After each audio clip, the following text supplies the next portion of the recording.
नमस्कार मित्रांनो, मागील भागात किल्ले देवगिरी आणि खुलताबाद पाहून झाल्यानंतर आता आपण महाराष्ट्राच्या प्राचीन वैभवाच्या खुणा शोधत एका जुन्या घाटमार्गाच्या दर्शनासाठी जाणार आहोत। कदाचित महाराष्ट्रातला सर्वात जुना टोलनाका येथेच असावा आणि हा घाटमार्ग बांधणाऱ्या एका प्राचीन महाराणीच्या वैभवाच्या आणि इतिहासाच्या खुणा आपण ह्या आपल्या एपिसोडमध्ये तपासणार आहोत। तर चला जाणून घेऊया कसा होता हा घाट आणि हा घाट बांधणाऱ्या वैभवशाली राजकुळाची ही महाराणी जी महाराष्ट्रातली पहिली स्त्री शक्ती म्हणून गणली जायला हरकत नाही, ती कोण होती ते आपण आज जाणून घेऊया। तर मित्रांनो, आता आपण नाणेघाटाच्या प्रवासाला सुरुवात करत आहोत आणि ह्या प्रवासाची सुरुवात करताना मी तुम्हाला एक थोडंसं वेगळं गोष्ट दाखवतो। आता आम्ही मुंबईकडनं माळशेज घाट मार्गे अहमदनगर हायवेवर आहोत। अजून आपण ठाणे जिल्ह्यातच आहोत, कोकणामध्ये। आणि हे तुम्हाला इथे हा सरकारने स्थापन केलेला इथे तुम्हाला एक माहिती फलक दिसेल। हीच ती जागा आहे जिथे वरून म्हणजे घाटावरून जो कोकणात उतरून येणारा मार्ग आहे, त्या प्राचीन काळचा मार्ग ह्याच परिसरातनं जायचा। म्हणजे आता जरी ट्रेकिंगसाठी खूप सारे आपले ट्रेकर्स असतात, इतिहासप्रेमी असतात, ते ह्या मार्गाने वर चढून जातात किंवा जुन्नर बाजूने खाली उतरून येतात। हाच तो मार्ग आहे। तुम्हाला इथून त्याचं प्रवेशद्वार वगैरे केलेलं आणि पर्यटनासाठी चांगल्या सुविधा इथे केलेल्या, म्हणजे बसण्यासाठी जागा, छत्री, वनभोजनासाठी वगैरे तुम्हाला दिसू शकत असेल। हा मूळचा मार्ग नाही आहे अर्थात, कारण मूळचा मार्ग कुठला होता खाली उतरून येणारा तो अजूनपर्यंत कोणालाच सांगता येत नाही। पण आता सध्या हा मार्ग वापरामध्ये आहे जो नाणेघाटातनं खाली उतरून येतो। आता आपण म्हणजे गाडी वापरून आपण नाणेघाटाच्या जुन्नर बाजूने वर जाणार आहोत आणि वर जाऊन संपूर्ण माहिती करून घेणारच आहोत। पण तत्पूर्वी आम्ही हे एक माहिती देण्यासाठी म्हणून आम्ही इथे मुद्दामून थांबा घेतला आणि तुम्हाला ही जागा दाखवली की जेणेकरून जे ट्रेकर्स आहेत त्या लोकांना हे फार उपयोगी पडेल। की ठाणे जिल्ह्यात मुरबाड तालुक्यामध्ये टोकावडे गाव आहे। टोकावडे गाव हे अहमदनगर हायवेवरच आहे। त्या हायवेच्या थोड्याशा पुढे आलं की तुम्हाला हा बोर्ड दिसेल जो हायवे लगतच आहे। त्या इथून ट्रेकर्स लोकांनी वर नाणेघाटाकरता जाण्याचा मार्ग आहे। आम्ही मात्र इंग्रजांनी बांधलेल्या माळशेज घाटातल्या गाडी रस्त्याने नाणेघाटकडे आमची मार्गक्रमण सुरू ठेवले। येथून जाताना सह्याद्रीची अजस्त्र भव्य अशी कातळ भिंत आणि तेथून पाठून उगवणारा सूर्यनारायण असे एक अत्यंत सुंदर मनमोहक असे चित्र सतत दिसत होते। सकाळच्या गारव्यातला प्रवास अत्यंत सुखदायी वाटत होता आणि येथूनच पुढे पुढे जाताना आम्हाला मरोशीच्या भैरवगडाने दर्शन दिले। हा सह्याद्रीतला एक अत्यंत कठीणातला कठीण किल्ला मानला जातो। अशाच रीतीने माळशेज घाटाच्या चढ येण्याआधी महाराष्ट्राचं ग्रँड कॅनियन असं समजलं जाणारं सह्याद्रीचं विशालकाय असं रूप आपल्याला दर्शन देतं आणि आपलं मन मोहून टाकतं। येथून पुढे माळशेज घाट सुरू होतो आणि हरिश्चंद्रगड किल्ला आपल्याला दर्शन देतो। माळशेज घाटातला रस्ता देखील अत्यंत सुंदर आहे आणि अत्यंत अजस्त्र कड्याकड्याच्या बाजूने जाऊन आपल्याला जणू निसर्ग चित्राचाच एक भाग बनवून टाकतो। अशा रीतीने या माळशेज घाटातला प्रवास हा अत्यंत संस्मरणीय प्रवास ठरू शकतो। येथून जाताना माळशेज घाट एकदम चढून वर आलं की आपल्याला घाटातली स्थानिक ग्रामदेवतेचं देऊळ दर्शन देतं। येथेच आपल्याला काही काकड्या किंवा इतर फळं, स्थानिक फळं वगैरे विकणारे विक्रेते देखील दिसतात। येथे थांबून बरेचसे लोक ह्या घाटाच्या देवतेला नमस्कार करून आपला मार्ग पुढे प्रवास चालू ठेवतात। आणि येथून जर असं थोडंसं पुढे गेलं की माळशेज घाटातला मोठा बोगदा आपल्याला दर्शन देतो। या बोगद्याच्या पुढे देखील मका विकणारे, चहाचे स्टॉल वगैरे आहेत। आम्ही देखील ह्या इथे एक छोटीशी विश्रांती घेतली आणि येथे महाराष्ट्र टुरिझम डेव्हलपमेंट खात्याने निर्माण केलेल्या एका स्पॉटवर गेलो। तर मित्रांनो, आपण माळशेज घाटाच्या अत्यंत मोक्याच्या पॉईंटवर सध्या उभे आहोत। तुम्हाला येथून दिसत असेल कोकणातनं ठाणे जिल्ह्यातनं वर अहमदनगरकडे जाणारा राष्ट्रीय महामार्ग ज्याला आपण माळशेज घाट म्हणतो तो येथे दिसतोय। त्याचबरोबर जेव्हा तुम्ही माझ्या पाठी बघाल तेव्हा माझ्या पाठी हे जे उंच त्रिकोणाकृती शिखर आहे ते हरिश्चंद्रगडाचं रोहिदास शिखर असं ते आहे। त्याचबरोबर तुम्ही ह्या बाजूला जेव्हा वर एकदम उंचावर शिखर जे बघत आहात ते आहे हरिश्चंद्रगडाचं तारामती शिखर. तारामती शिखर जे आहे ते महाराष्ट्रातल्या 5व्या क्रमांकाचं सर्वोच्च शिखर आहे. आणि मी जिथे उभा आहे हे एक भौगोलिक थोडंफार आश्चर्य असं म्हणता येईल, कारण इथे 3 जिल्ह्यांच्या सीमा होतात. ही जी दरी आहे ही खालती ठाणे जिल्ह्यामध्ये आहे. आपल्या पाठी हा जो डोंगर दिसतो हरिश्चंद्रगडाचा तो अहमदनगर जिल्ह्यामध्ये आहे. आणि त्याचबरोबर ह्या बाजूला जो उंच कडे दिसत आहेत, डोंगर दिसत आहेत, तो पुणे जिल्हा आहे. तर अशा रीतीने हा जो भाग आहे हा 3 जिल्ह्यांच्या सीमाचा संगम आहे. त्याचबरोबर जर आपण इथे ह्या बाजूला बघतो, येथे माळशेज घाटातलं MTDCचं रिसॉर्ट आहे. तर अशा रीतीने माळशेज घाटामध्ये पर्यटन महामंडळ जे आहे महाराष्ट्र राज्याचं, त्यांनी अत्यंत चांगल्या सुविधा निर्माण केलेल्या आहेत. मित्रांनो, मागाशी आपण माळशेज घाट पाहिला, जो इंग्रजांच्या काळात वाहनांकरता, 4 चाकी वाहनांकरता बांधण्यात आलेला. पण आपल्या व्हिडिओचा जो मुख्य विषय आहे नाणेघाट, तो दाखवायला मी तुम्हाला आलो आहे. पण तुम्हाला इथे माझ्या आजूबाजूला तर केवळ एक असा छोटा मोठा टेकडी सदृश डोंगर दिसत असेल, पण तसं नाही आहे मित्रांनो. हे बघा, आपण आता आलेलो आहोत नाणेघाटात आणि येथेच वर्तमान काळामध्ये असलेल्या डांबरी रस्त्याचा अखेर होतो. तुम्ही इथे बघू शकता की जुन्नरवरून येणारा जो डांबरी रस्ता आहे तो येथे येऊन संपतो आणि इतिहासकालीन दगडी मार्ग सुरू होतो. अर्थात हा काही इतिहासकालीन दगडी मार्ग नाही आहे, नवीन बांधून काढण्यात आलेला मार्ग आहे. पण हाच तो जगप्रसिद्ध असा नाणेघाट आहे, ज्या नाणेघाटातनं एकेकाळी भारताचा आंतरराष्ट्रीय व्यापार होत असे. तर आता आपण नाणेघाटाच्या इतिहासाचा आणि स्थलदर्शनाला सुरुवात करूया. तर मित्रांनो, आपण जेथे रस्ता संपतो तेथे वर्तमान काळाशी आपला संबंध मी आता तोडत आहे आणि आता आपण इतिहासात फिरायला जाऊया. सुरुवात करूया नेहमीप्रमाणे श्री गणपती बाप्पाच्या प्रार्थनेने. आपण नेहमीच गणपती बाप्पाची प्रार्थना करूनच कुठल्याही चांगल्या कामाची सुरुवात करतो. त्याचप्रमाणे ऐतिहासिक काळापासून नाणेघाटाची सुरुवात पण गणपतीची बाप्पाची प्रार्थना करूनच अज्ञात कारागिरांनी केली असावी असं मानण्यास जागा आहे. कारण नाणेघाटाच्या ह्या सुरुवातीलाच आपल्याला श्री गणपतीचे अत्यंत सुंदर अशी मूर्ती सापडते, जी गुहेत खोदून काढण्यात आलेली आहे. कदाचित ही गणपतीची महाराष्ट्रातील प्राचीन मूर्तींपैकी एक मूर्ती असावी असं मानण्यास जागा आहे. कारण नाणेघाट हा साधारण 2200 वर्ष जुना आहे आणि तेव्हापासनं येथे येणाऱ्या वाटसरूंना आशीर्वाद देत गणपती बाप्पा येथे स्थानापन्न आहेत.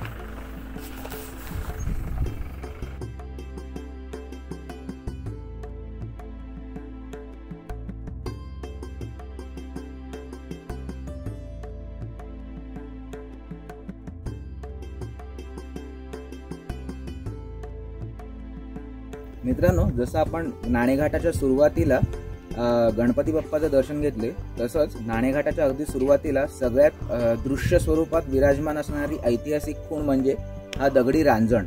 हा किती भव्य आहे हे तुम्ही बघू शकता. हा रांजण येथे साधारणपणे 2200 वर्षापासून अस्तित्वात असावा असं इतिहास तज्ज्ञांचं अनुमान आहे. आणि असं परंपरेने आणि लोककथांद्वारे मानण्यात येते की हाच तो रांजण आहे. याच्यामध्ये ह्या नाणेघाटातनं वर येणारे जे वाटसरू आणि व्यापाऱ्यांचे तांडे असायचे, ते येथे आल्यावर सातवाहन काळामधल्या व्यापाऱ्यांच्या तपासणीची आणि जकातीची नाकी इकडे असायची आणि येथे व्यापारी लोक कर भरायचे आणि त्या कराची नाणी जी असायची ती या रांजणात जमा करायचे आणि त्यामुळे ह्या रांजणाला जकातीचं रांजण असं म्हटलं जातं.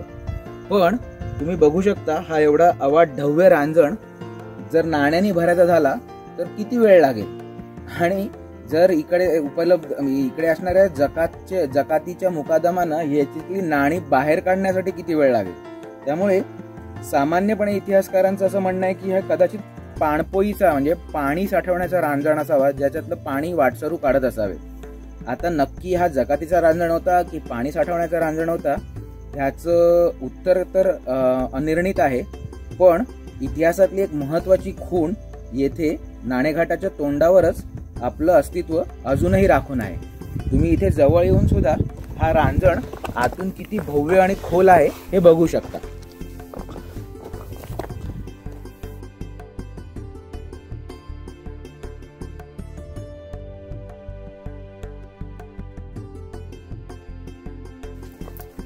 मित्रांनो, आपण ज्या वाटेने आता चालत आलो हीच ती ऐतिहासिक वाट आहे जी एकेकाळी सातवाहनांची राजधानी, जी पहिली राजधानी होती जुन्नर आणि नंतरची राजधानी होती प्रतिष्ठान, या राजधानीला समुद्री व्यापाराची उपयुक्त असलेल्या सोपारा म्हणजेच नालासोपारा आणि कल्याण बंदराशी जोडायची. कल्याणच्या बंदरात आणि सोपाऱ्याच्या बंदरामध्ये त्या काळी रोम आणि ग्रीसवरून जहाजं यायची आणि त्या जहाजात भरलेला व्यापारी माल बैल आणि घोड्यांच्या तांड्यांच्या सहारे हाच घाट चढून वर जुन्नरच्या दिशेने जायचा. हा मार्ग अत्यंत महत्वाचा होता. एक सर्वात महत्वाचा ग्रीक भूगोल तज्ञ आहे टॉलेमी. त्याला पहिला भूगोल तज्ञ आणि पहिला इतिहास तज्ञ मानलं जातं. त्याने लिहिलेल्या ॲटलास मध्ये सुद्धा नाणेघाटाचा उल्लेख आहे. त्याने सोपारा बंदराचा उल्लेख केलेला आहे आणि कल्याण बंदराचा उल्लेख केलेला आहे आणि तो असं म्हणतो की तिथून निघालेल्या व्यापाऱ्यांचे तांडे 2 दिवसाचा प्रवास करून प्रचंड अवघड डोंगराचा चढ चढून वर सातवाहनांच्या राज्याच्या राजधानीकडे जातात. तोच हा नाणेघाट. चला तर मग आता आपण इथून पुढे जाऊ, ह्या घाटाची अधिक माहिती जाणून करून घेऊया.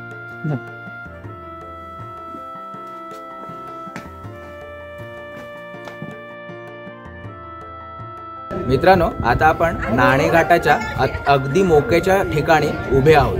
तुम्ही इथे बघू शकाल, ही जी खाली प्रचंड खोल विशाल दरी दिसते, ही दरी ठाणे जिल्हा म्हणून ओळखली जाते आणि आपण जिथून आलो तो पुणे जिल्हा आहे आणि ठाणे आणि पुणे जिल्ह्याच्या सीमेवरच इथे नाणेघाटाचं अस्तित्व आहे.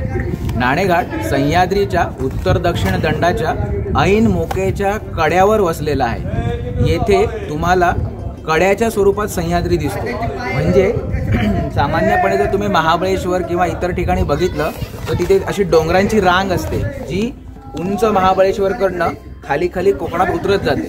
पण येथे तुम्ही बघाल तर कोकणची जी बाजू आहे तिथे एक सरळ सोट 90 अंशाचा कडा आहे आणि ह्याच नाणेघाटाच्या वैशिष्ट्यामुळे येथून असं 70 ते 80 डिग्रीचा कोन साधत रस्ता वळवत आणलेला वर आणि येथे आल्यावर त्यांना 90 डिग्रीचा संपूर्ण कडा आला.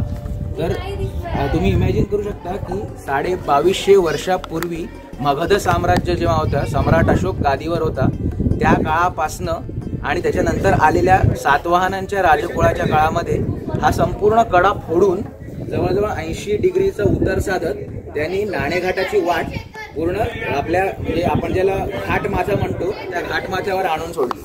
आणि असा घाट कुठेच नसल्यामुळे मौर्य साम्राज्यानंतर जेव्हा महाराष्ट्राचं पहिलं सार्वभौम मराठी साम्राज्य स्थापन झालं, जे सातवाहन साम्राज्य म्हणून ओळखलं जातं, त्या साम्राज्याचा अत्यंत महत्त्वाचा राजमार्ग म्हणून हा घाटमार्ग प्रसिद्ध झाला. जो सोपारा बंदर, ज्याला आज आपण नालासोपारा ओळखतो, आणि कल्याण बंदर, येथून युरोपातली व्यापारी लोक यायचे समुद्रमार्गे आणि घोडे आणि बैलाच्या सहाय्याने त्यांचा माल येथे वर आणला जायचा आणि तो पुढे येथे जीर्णनगरी, म्हणजे आज आपण ज्याला जुन्नर म्हणून ओळखतो त्याचं मूळ सातवाहन नाव जीर्णनगर होतं, तेथे आणला जायचा. ती एक आंतरराष्ट्रीय व्यापारी पेठ होती आणि तिथून पुढे तो प्रतिष्ठान, तगर, तेर किंवा कोल्हापूरच्या बाजूला सर्व भारतामध्ये वितरित केला जायचा. तर अशा रीतीने नाणेघाट हा एक महत्त्वाचा आंतरराष्ट्रीय महामार्ग होता आणि त्याच कारणामुळे आपल्याला येताना वर येथे जीवधन किल्ला, हडसर किल्ला, शिवनेरी किल्ला असे विविध किल्ले दिसतात. कारण काय, ह्या राजमार्गाच्या संरक्षणासाठी सातवाहनांनी या राजमार्गाच्या आजूबाजूला सगळ्या बाजूने किल्ल्यांची साखळी निर्माण केली आणि अशा रीतीने त्यांनी हा मार्ग नियंत्रणात ठेवण्याचा प्रयत्न केला. आणि ह्याच कारणासाठी ह्या मार्गाचा सगळ्यात अरुंद भाग जिथे आहे तिकडे त्यांनी जकातीची नाकी बसवली आणि तेथे जकात भरून त्या काळी व्यापाराचे तांडे पुढे त्यांच्या महत्त्वाच्या शहराकडे प्रवास करायचे. मित्रांनो, आपण नाणेघाटाच्या एका महत्त्वाच्या टप्प्यावर आता उभे आहोत. येथून आपल्याला वरून उतरणारी वाट खाली कोकणाकडे जाताना दिसते. येथेच तुम्हाला काही महत्त्वाची गुहा दिसते. या गुहेला जाळी लावून संरक्षित करण्यात आलेलं आहे. कारण का, या गुहेमध्ये महाराष्ट्राच्या इतिहासातला अत्यंत महत्त्वाचा असा शिलालेख आहे. आणि एक महत्त्वाची गोष्ट म्हणजे हे अत्यंत दुर्मिळ लेणं आहे. कारण ह्याला ऐहिक लेणं असं म्हणतात. लेण्यांचे 2 प्रकार असतात. एक असतं धार्मिक लेणं, एक असतं ऐहिक लेणं. धार्मिक लेणं हे धार्मिक बाबींसाठी म्हणजे प्रार्थनेसाठी वगैरे खोदून काढलं जातं, जसं की बौद्ध गुंफा असतात, शैव लेणी असतात, जैन गुंफा असतात. पण हे एकमेव असं लेणं आहे की जे कुठल्याही धार्मिक कारणासाठी नाही तर व्यापारी कारणासाठी खोदून काढण्यात आलेलं आहे. जेव्हा व्यापारी थकून भागून वर यायचे तेव्हा ते येथे विश्राम करायचे आणि त्यांच्या विश्रामासाठी हे जुन्या काळचं जणू काही तुम्ही हॉटेल म्हणू शकता आजच्या भाषेत, तसंच हे खोदून काढण्यात आलेलं आहे. आणि त्यांच्या पाण्याची व्यवस्था तुम्हाला लागोपाठ इथेकडे 6 टाकी खोदून करण्यात आलेली दिसत आहे. आणि त्याचप्रमाणे तिथे केवळ टाकी खोदून सातवाहन राज्यकर्ते थांबले नाहीत, तुम्हाला येथे सुद्धा टाकी खोदलेली दिसतात आणि त्यांनी पाण्याच्या साठ्याची पुरेपूर व्यवस्था करण्याची येथे प्रयत्न केलेला आहे. तर जुन्नर तालुका जो आहे ना तो लेण्यांच्या बाबतीत खूप जास्ती समृद्ध आहे. अखंड भारतामध्ये जवळजवळ 1600 लेणी आहेत. त्या 1600 लेण्यांपैकी साधारण 1200 लेणी ह्या महाराष्ट्रात आहेत आणि ह्या महाराष्ट्रातल्या लेण्यांपैकी 1200 लेण्यांपैकी जवळजवळ 700 लेणी ही पुणे जिल्ह्यातल्या जुन्नर तालुका ह्या एका तालुक्यात एकवटली आहेत. आणि ही सर्व लेणी ही सातवाहन कुळाची देण आहे. आणि असं मानण्यात येतं की सातवाहनांनी जी लेणी खोदण्याचा प्रारंभ केला तो या गुहेपासून प्रारंभ केला आणि येथून पुढे ते जुन्नरच्या जवळ असलेल्या शिवनेरी किल्ल्याच्या खालती असलेली शिवनेरीची लेणी, मानमोडी लेणी, तुळजा लेणी, अंबा अंबिका लेणी, लेण्याद्रीची लेणी आणि सुलेमानची लेणी अशा विविध लेणी समूह खोदत गेले. अर्थात राज्यकर्त्यांबरोबर त्या काळी परदेशातून आलेल्या यवन व्यापारी म्हणजेच ग्रीस देशातून आलेल्या ग्रीकांनीसुद्धा ह्या लेणी खोदण्याच्या कार्यामध्ये सहभाग नोंदवला. हे लेणं जरी व्यापारी असलं तरी ह्याच्यानंतर खोदण्यात आलेली सर्व लेणी बौद्ध लेणी होती. कारण जरी सातवाहन राजे हे शैव वैदिक पंथाचे होते तरीसुद्धा ते सर्व धर्मांना सारख्याच तुलनेने आपल्या राज्यामध्ये वागवत होते. त्याच्यामुळे त्यांनी शैव वैदिकांबरोबर बौद्ध धर्मालासुद्धा अत्यंत उदार आश्रय दिला होता. आणि बौद्ध धर्माची धर्मतत्व सांगणाऱ्या बौद्ध भिक्खूंच्या निवाऱ्यासाठी त्यांनी ह्या राजमार्गावर बौद्ध लेणी खोदली. तर अशा रीतीने लेणी खोदण्याची सुरुवात जी होती ती येथूनच झाली आणि हे अत्यंत महत्त्वाचं लेणं आहे. आणि आता आपण आज जाऊन येथे काय काय शिलालेख लिहिले आहेत ह्याचा आढावा घेऊया. तर मित्रांनो, मी या घाटातच तुम्हाला सातवाहन कुळ जे महाराष्ट्राचं पहिलं सार्वभौम स्थानिक राजसत्ता असलेलं कुळ होतं त्याचा छोटासा इतिहास सांगण्याचा प्रयत्न करणार आहे. आणि महाराष्ट्राच्या राजकीय परंपरेत स्त्रियांनासुद्धा किती सन्मानाचं स्थान होतं ते देखील सांगण्याचा प्रयत्न करणार आहे.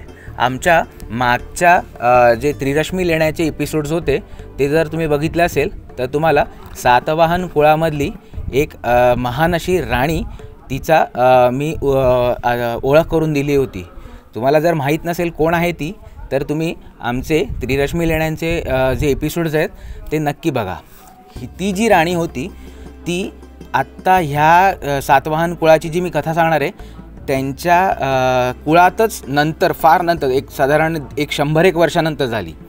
सातवाहनांचं कुळ जेव्हा सुरू झालं त्याचा पहिला राजा होता तो सिमुख सातवाहन किंवा श्रीमुख सातवाहन. त्याच्यानंतर कृष्ण सातवाहन हा त्याचा चुलत भाऊ राज्यावर आला. पण कृष्ण सातवाहन राज्यावर आला कारण श्री सातकर्णी हा जो श्रीमुख सातवाहनाचा मुलगा होता तो लहान होता. त्यामुळे त्या कृष्ण सातवाहनाने थोडा वेळ राज्य केलं. त्याच्यानंतर जो श्री सातकर्णी सातवाहन राजा आहे तो राज्यावर आला.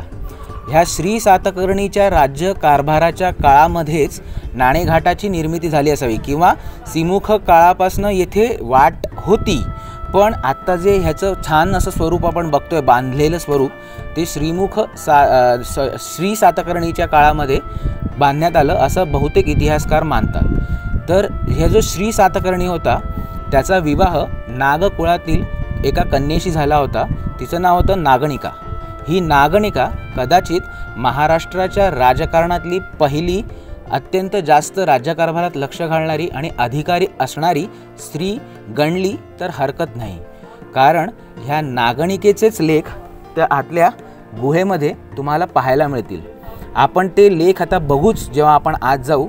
पण तुम्हाला आश्चर्य वाटेल की आपण भारताची संस्कृती ही पुरुषप्रधान संस्कृती म्हणून म्हणतो, पण प्रत्यक्षात साधारण 2200 वर्षापूर्वी म्हणजे ख्रिस्तपूर्व 2 शतकं म्हणजे आज इसवी सनाचं 21वे शतक चालू आहे, तर तुम्ही समजू शकता आजपासून 22 शतकांपूर्वी एका राजाची राणी येथे लेख कोरण्याचा अधिकार ठेवत होती.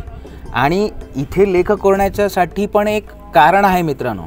हा जो मार्ग आहे तो आंतरराष्ट्रीय ख्याती प्राप्त होता. ह्या मार्गावरून देशविदेशातले व्यापारी ये जा करायचे आणि त्याचमुळे ह्या येथे असलेल्या लेखांना महत्त्व होते. कारण का देशविदेशातले येणारे जाणारे लोक ते लेख वाचायचे किंवा इकडच्या स्थानिक लोकांकडनं त्या लेखात काय लिहिलं आहे हे जाणून घ्यायचे आणि त्यांना ह्या राजकुळाची संपूर्ण माहिती व्हायची आणि ते भारावून जायचे. इतकं थोर उद्दिष्ट मनात ठेवून ह्या राणी नागणिकेने ह्या गुहेमधले लेख कोरवून घेतले. चला आता आपण पाहूया काय आहेत ते लेख. तर मित्रांनो, आता आपण जे लेख बघणार आहोत ते महाराणी नागणिका हिने खोदवून घेतलेले आहेत आणि ह्याचे महाराष्ट्राच्या इतिहासात अतुलनीय महत्त्व ह्याच्यासाठी आहे की राजा श्री सातकर्णी याच्या मृत्यूनंतर त्याचे राजपुत्र अतिशय लहान असल्याने जवळजवळ 10 वर्ष महाराणी नागणिका ही सातवाहन राज्याची प्रमुख राज्यकर्ती म्हणून सर्व राज्यकारभार करत होती. 2200 वर्षापूर्वी देखील महाराष्ट्राच्या ज्ञात इतिहासातली ही सर्वात पहिली स्त्री राज्यकर्ती म्हणून हिची गणना झाली पाहिजे. आणि त्या काळी सुद्धा स्त्रियांना इतका मान होता की एखाद्या राज्याचं प्रमुखपदसुद्धा त्या भूषवू शकत होत्या. त्याचप्रमाणे ही राणी जेव्हा राज्यकारभारावर होती तेव्हा तिने राज्यकारभाराबरोबर धार्मिक सामाजिक विषयांमध्ये सुद्धा तितकाच रस घेतलेला होता. कारण ह्या गुहेत जे लेख नोंदलेले आहेत त्याच्यामध्ये ह्या राणीने अश्वमेध आणि राजसूर्य हे सम्राट पदाचे निदर्शक असणारे यज्ञ स्वतः केल्याच्या नोंदी आहेत. तत्कालीन हिंदू धर्म समजुतीप्रमाणे स्त्रियांना यज्ञामध्ये जे पूजाविधी असतात ते करण्याचा अधिकार नव्हता. पण तरी पण सम्राटपद भूषवणाऱ्या ह्या राणीने स्वतःच्या अखत्यारीत राजसूर्य आणि अश्वमेध यासारखे यज्ञविधी पार पाडलेले होते. आणि ह्या लेखामधनं आपल्याला हे जे समजून येते, ह्या लेखाचं अजून एक अतुलनीय वैशिष्ट्य असं आहे की हे लेख ब्राह्मी लिपीमध्ये महाराष्ट्री प्राकृतामध्ये कोरून काढलेले सर्वात जुने ऐतिहासिक पुरावे आहेत. म्हणजे महाराष्ट्राच्या मायभूमीची जी मातृभाषा आहे मराठी, हिचा हा सर्वात जुना लिखित पुरावा आहे. म्हणजे हल्लीच महाराष्ट्र राज्य सरकारातर्फे मराठी भाषेला अभिजात दर्जा मिळावा म्हणून जे प्रयत्न केले जात आहेत आणि दिल्लीच्या केंद्र सरकारकडे जे डॉक्युमेंटरी एव्हिडन्स म्हणजे परिस्थितीजन्य पुरावे पाठवले जात आहेत आणि त्याचं संकलन केलं जात आहे, त्याच्यामध्ये नाणेघाटामधल्या ह्या लेखांचं अतुलनीय महत्त्व समाविष्ट केलेलं आहे. कारण की मराठी प्राकृत भाषेचा सगळ्यात जुना पुरावा हा मानला जातो. तर अशा रीतीने एका स्त्री राज्यकर्तीमुळे अस्तित्वात असलेला हा पुरावा आज 2200 वर्षानंतरसुद्धा महाराष्ट्राच्या कामाला येत आहे. तर मित्रांनो, गुहेतनं आत शिरताच आपल्याला डाव्या आणि उजव्या भिंतीवर प्रचंड भव्य स्वरूपात कोरून काढलेले शिलालेख दिसतात. 2200 वर्षाच्या प्रदीर्घ कालखंडामध्ये ह्या शिलालेखांवर निसर्गाने अत्याचार केलेले आहेत, मानवी अतिक्रमण झालेलं आहे. त्याचप्रमाणे हल्लीच्या पर्यटकांच्या अज्ञानामुळे ह्या लेखांना बरीच हानी पोचलेली आहे. भारतीय पुरातत्व खात्याने ह्या शिलाखंडांवर पडलेल्या भेगा बुजवून ह्या लेखांचे संवर्धन करण्याचा प्रयत्न केलेला आहे. पण येथे येणाऱ्या प्रत्येक पर्यटकाचं देखील ह्या लेखांचं संरक्षण करणं आणि त्यांना हात न लावता दुरून बघणं हे कर्तव्य आहे. कृपया येथे कोणी अश्लील मेसेजेस लिहित असेल किंवा काही चित्र काढत असतील तर त्यांना तुम्ही जर बघितलं तर तिथल्या तिथे रोखावं. कारण का हा महाराष्ट्राचा सर्वात दुर्मिळ अतुलनीय असा ठेवा आहे. याचं संरक्षण करणंसुद्धा आपलं जबाबदारी आहे. जर तुम्ही येथे गेले असताना तुम्हाला जर असं काय दिसलं तर तुम्ही हे थांबवावं असं मी विनंती करतो. आणि महाराणी नागणिकेने राजसूर्य यज्ञ, अश्वमेध यज्ञ वगैरे जे केले त्याची नक्की माहिती काय आहे हे इंग्रजांच्या काळामध्ये अनेक इंग्रज आणि भारतीय संशोधकांनी हा लेख पूर्ण वाचलेला आहे. अर्थात त्यांनी जेव्हा वाचला तेव्हासुद्धा त्या भेगा होत्या, त्यामुळे त्यांना संपूर्ण शब्द लागले नाहीत. पण त्यांना जितका लेख मिळाला तितका मी आपल्या इतिहासप्रेमी रसिकजनांच्या माहितीसाठी वाचून दाखवतो. पहिल्या प्रथम कर्नल साइक्स ह्या अहमदनगरच्या कलेक्टरने 1837 साली मुंबईच्या रॉयल एशियाटिक सोसायटीमध्ये ह्या लेखाचं संशोधन आणि त्याच्यावर त्यांनी केलेला शोधनिबंध सादर केला. त्याच्यापुढे भगवानलाल इंद्रा, जॉर्ज ब्युलर, डॉक्टर मिराशी आणि डॉक्टर शोभना गोखले ह्या विविध महत्त्वाच्या संशोधकांनी ह्या शिलालेखावर अत्यंत मोलाचं असं संशोधन केलेलं आहे आणि त्याची माहिती आपल्या जगापुढे सादर केलेली आहे। हा जो शिलालेख आहे हा मला सातवाहनकालीन शिलालेख हा वी वा मिराशी या संशोधकांच्या अत्यंत सुंदर अशा पुस्तकातला सापडलेला आहे। तो मी तुमच्या माहितीसाठी जसा तसा वाचून दाखवतो। लेख पुढीलप्रमाणे: सिद्धी असो, प्रजापती, धर्म, इंद्र, संकर्षण म्हणजेच बलराम, वसुदेव म्हणजेच कृष्ण, चंद्र, सूर्य, महात्म्यवान असे देव, यम, वरुण, कुबेर आणि इंद्र तसेच कार्तिकेय यांना नमस्कार असो।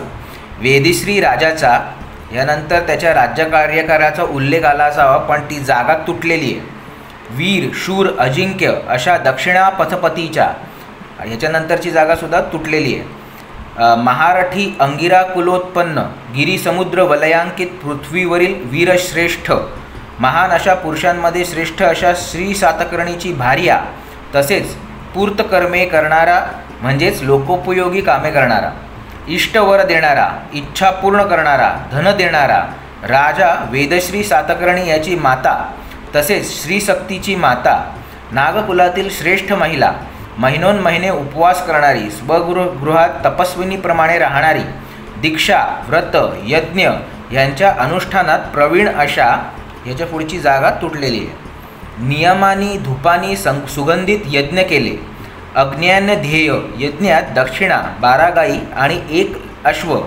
अन्वरानंबीय यज्ञात 1700 गायी, 10 हत्ती, उदकपात्रे 280, चांदीचे 17 घट, अंगारिक यज्ञात 11,000 गायी, 1,000 यश्व, यज्ञकर्मसेवकास 12 दाणे आणि 1 उत्तम गाव, दक्षिणा कर्षापण 24,400। कर्षापण ही त्या काळची चांदीची नाणी होती। पुरोहितास कर्षापण 6,001, राजसूर्य यज्ञात अश्वशकट म्हणजे रथ, उंची वस्त्र 1, अश्व 1, अश्वरथ 1, 101 गायी। ह्याच्या पुढची जागा परत तुटलेली आहे। ह्याच्यानंतर दुसरा अश्वमेध यज्ञ केला, त्यात दिलेली दक्षिणा रौप्यालंकारयुक्त अश्व 1, 22 सुवर्ण अलंकार, 14,000 कर्षापण आणि 1 गावाचा महसूल। ह्याच्या पुढे सप्तदशाती रात्र यज्ञ केला, 17 यज्ञ कर्मचाऱ्यास देणगी दिली, 1 रौप्यालंकारयुक्त अश्व, 10,000 कर्षापण, 20,000 गायी।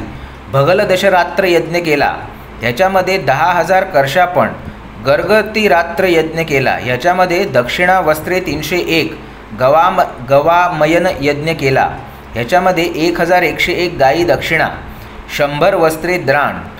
ह्याच्यानंतर अंगीर सामयन यज्ञ केला, दक्षिणा गायी 1,101। ह्याच्यानंतर काही जागा तुटलेल्या आहेत, ह्याच्यानंतर तुटक शब्द लागतात। अंगीर साती रात्र, अंगिरसायमान यज्ञ, 6 वर्षांनी गायी 1,000, त्याच्यानंतर दशरात्र यज्ञ, गायी 1,000, ह्याच्यानंतर केला एवढाच शब्द लागतो, त्याच्यानंतर दक्षिणा दिली एवढाच शब्द लागतो। अशा रीतीने हा संपूर्ण शिलालेख तुटक स्वरूपात आजही वाचता येतो। या गुहेत शिलालेखाबरोबर एकूण 8 पुतळे होते जे कालौघात नष्ट झाले आहेत। त्यांचे पाय आणि डोक्यावरील नावे दिसतात। पूर्वेच्या दिशेने पहिला श्रीमुख सातवाहन म्हणजे सिमुख राजा, प्रथम सातवाहन राजा। त्याच्यानंतर जो दिसतो तो आहे राणी नागणिका व श्री सातकर्णी। हे युगुल स्वरूपात दाखवलेले आहेत आणि ह्याच युगुलाने म्हणजे ह्याच राजाराण्यांनी ह्या घाटाची निर्मिती केली। चौथा पुतळा जो आहे तो कुमार भायल, नागणिकेचा पुत्र, त्याचा आहे। 5वा पुतळा कदाचित राजा वेदिश्रीचा असावा, जो देखील नागणिकेचा पुत्र होता। 6वा पुतळा महारटी त्रिनकरयरो म्हणजेच नागणिकेचे वडील आणि श्री सातकर्णीचे सासरेबुवा आणि ते त्याच्या मंत्रिमंडळात मंत्री देखील होते, त्यांचा पुतळा आहे। 7वा पुतळा हुकुश्री सातकर्णी, नागणिकेचा 3रा पुत्र आणि 8वा पुतळा कुमार सातवाहन सलाहण ह्याचा होता, जो नागणिकेचा सगळ्यात छोटा पुत्र। अशा सगळे एकूण 8 पुतळे येथे आपल्याला आता फक्त पाऊल आणि नावं एवढ्याच स्वरूपात बघायला मिळतात। राजा श्रीमुख, त्याचा मुलगा श्री सातकर्णी, त्याची पत्नी नागणिका आणि त्यांचे पुत्र कुमार भायल, वेदश्री, हुकुश्री, कुमार। ह्यांचे पुतळे इथे दिसतात। यापैकी भायल आणि कुमार सलाहण म्हणजे कुमार सातवाहन लहानपणीच वारले आणि राजा वेदश्री सातवाहन पुढचा राजा झाला, त्यांच्याच काळात ही गुफा खोदण्यात आली असावी। तर मित्रांनो, तुम्ही आत्ता जीवधन किल्ला बघितलात आणि आता जो येथून तुम्हाला दिसते रेलिंग्स आहे, ह्या रेलिंग्सच्या पलीकडे आपण नाणे घाटात गेलेलो आणि हे जे तुम्हाला अजस्त्र कडा दिसतोय तो आहे नानाचा अंगठा। तुम्ही माझ्या अंगठ्याकडे बघितलं आणि त्या कड्याकडे बघितलं तर तुम्हाला ह्या कड्याला नानाचा अंगठा का म्हणतात हे समजून येईल, कारण का ह्या कड्याचा आकार एक्झॅक्टली माणसाच्या अंगठ्यासारखा दिसतो। पण हा नाना कोण बाबा? तर नानाच्या पाठी पण एक लोककथा आहे। आत्तापर्यंत आपण आतमध्ये इतिहासाच्या कागदोपत्री पुराव्यांना प्रमाण मानून जी सत्यकथा आलेली ती बघितली, पण आता लोककथेचा पण आपण थोडासा परामर्श घेऊया। तुम्हाला ही जी दरी दिसते येथून सुद्धा घाट बांधायला प्रारंभ झाला अशी ही लोककथा सांगते। सातवाहन काळामध्ये 2 प्रसिद्ध सार्थवाह होते। सार्थवाह म्हणजे व्यापारी तांड्यांचे प्रमुख, ज्यांच्याकडे बैलांची मोठी मोठी संघ असतात, म्हणजे 2-2, 3-3 हजार बैलांचा प्रचंड मोठा संघ येथून मालवाहतूक करत असे। तर ह्या नाना आणि गुणा अशा 2 सार्थवाहनांना शालिवाहन राजांनी सांगितलं की येथे घाट बांधायचा आहे। जो कोणी व्यक्ती म्हणजे नाना किंवा गुणापैकी जो कोणी व्यक्ती पहिल्यांदा घाट पूर्ण करेल बांधून त्याला इनाम देण्यात येईल। आणि येथून गुणाने घाट खोदायला सुरुवात केली, पण ह्या गुणाचा घाट अर्धवट राहिला। पण ह्या अजस्त्र कड्याच्या पाठून नानाने घाट खोदायला सुरुवात केलेली नानाचा घाट मात्र पूर्ण झाला। म्हणूनच ह्याची नाणे घाट आणि नाणे घाट अशी नामव्युत्पत्ती सांगितली जाते।